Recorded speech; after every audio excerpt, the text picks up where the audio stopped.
शहर के जाने माने रईस हीराचंद और उनकी पत्नी सुजाता की चमचमाती महंगी कार बंगाल की एक पुरानी बस्ती की सुनसान गली में एक बेरौनक से पुराने मकान के बाहर आकर रुकती है। सुजाता, ये तुम मुझे किस जगह लेकर आई हो? ये तो कोई गरीबों की बस्ती लगती है, यहाँ ऐसा क्या है? हीराचंद के कुछ भी समझ में नहीं आ रहा था कि सुजाता उसे ऐसी अजीब सी जगह क्यों लाई है, जिस मकान में दिन में भी अंधेरा दिख रहा था और धुआं उठ रहा था। आप मेरे साथ अंदर चलिए, सब समझ जाएंगे। यहाँ हमारी हर समस्या का समाधान मिलेगा। सुजाता और हीराचंद आशंकित कदमों से उस मकान में दाखिल होते हैं। तभी उन्हें किसी महिला की बाहरी आवाज सुनाई पड़ती है। चले आओ, चले आओ। हीराचंद ने देखा कि उस मकान के अंदर अंधेरा था। अचानक हीराचंद की निगाह एक कमरे की ओर पड़ी, जिसके अंदर हल्की हल्की सी रोशनी आ रही थी और उस कमरे के अंदर से धुआं उठ रहा था। शायद उस कमरे के अंदर आग जल रही थी।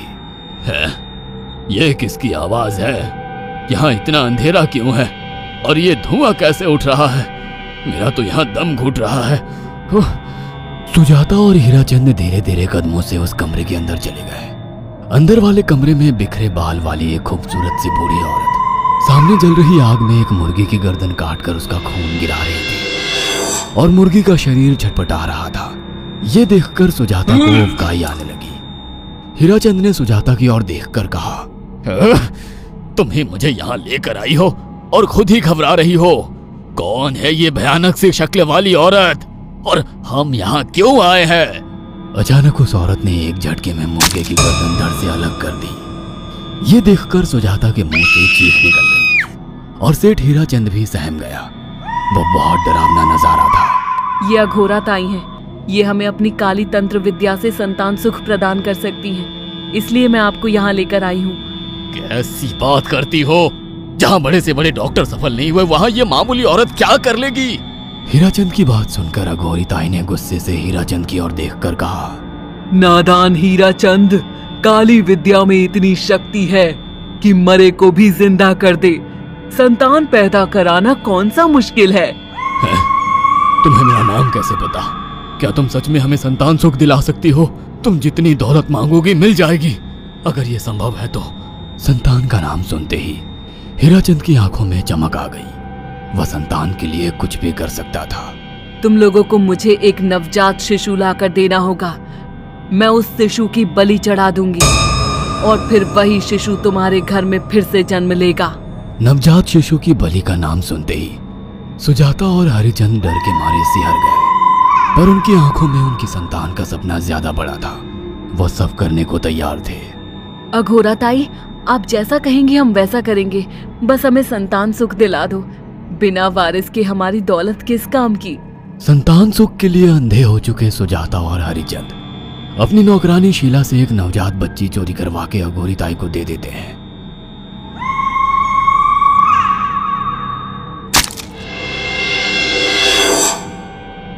उस शिशु की बलि से सुजाता गर्भवती हो जाती है। देखा आपने अघोरा की तंत्र शक्ति? मुझे उस पर पूरा भरोसा था। चलो चलकर उन्हें धन्यवाद कहते हैं। हीराचंद और सुजाता अघोरा ताई के पास पहुंचते हैं। वो दोनों बहुत खुश थे और अघोरा पर उन्हें अंधविश्वास हो गया था। अघोरा ताई, आप महान तंत्रिका है। आपने वो चमत्कार कर दिखाया जो बड़े बड़े डॉक्टर नहीं कर सके। ये काली विद्या है बेटा। अगर तुम दोनों चाहो तो मैं इस विद्या से तुम दोनों को हमेशा के लिए जवान बना सकती हूँ। क्या सच में ऐसा संभव है?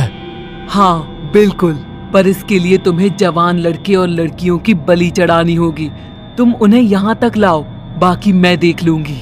जवान रहने की लालच में अंधे सुजाता और हरिचंद एक अनाथ आश्रमों से हर रोज एक लड़की या लड़के को गोद लेने के बहाने अघोरी के पास बलि चढ़ाने ले जाने लगे। और एक दिन अघोरी ताई ने हीराचंद और सुजाता से इंसानी मांस खाने को कहा। पूरी तरह से इंसान से हैवान बन चुके अब वो दोनों इंसानी मांस खाने के लिए तैयार भी हो गए। ये गर्म खून और मांस खाकर तुम लोगों की उम्र भी बढ़ जाएगी। खाओ इसे। हाँ, सच में ये इंसानी मांस बड़ा स्वादिष्ट है। अघोरा ने अपनी बातों में फंसाकर सुजाता और हरिचंद को नरभक्षी बना दिया था। वो तीनों हर दिन बलि चढ़ाकर खून पीकर मांस खाने लगे।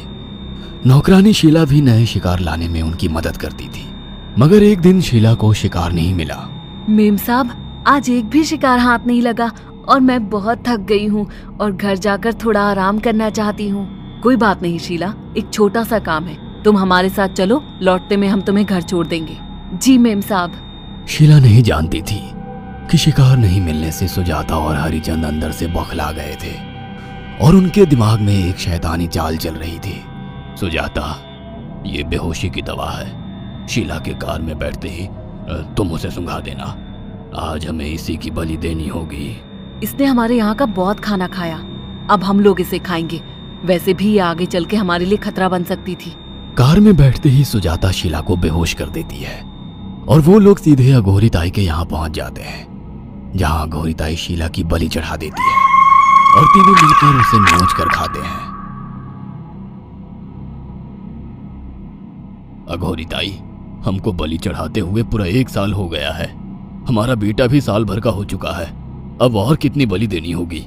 बस एक आखिरी क्रिया और बची है, उसके बाद तुम दोनों हमेशा के लिए जवान हो जाओगे। कैसी क्रिया अघोरा ताई? 3 दिन बाद सूर्य ग्रहण है, हमें पास के घने जंगल में एक विशेष क्रिया करनी होगी। उसके बाद तुम लोग कभी बूढ़े नहीं होगे। कितना अच्छा होगा, हम हमेशा जवान रहेंगे और सालों साल तक अपनी दौलत से ऐश करेंगे। हाँ, सच कहा। अघोरा ताई ने हमारे हर सपने पूरे कर दिए।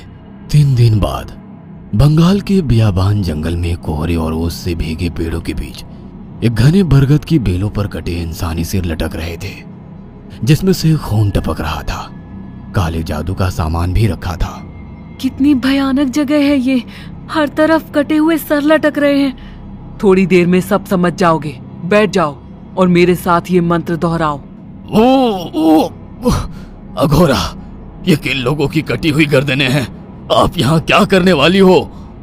हीराचंद की बात सुनकर अघोरा जोर जोर से हंसने लगी और उसने एक शैतानी हंसी हंसते हुए हीराचंद की ओर देखकर कहा, तुम जैसे ही लोगों ने अपनी इच्छाओं को पूरा करने के लिए इन लोगों की बलि चढ़वाई है और फायदा उठाया है। अब तुम दोनों आंखें बंद करके यहाँ बैठ जाओ और मेरे साथ मंत्रों को दोहराते जाओ।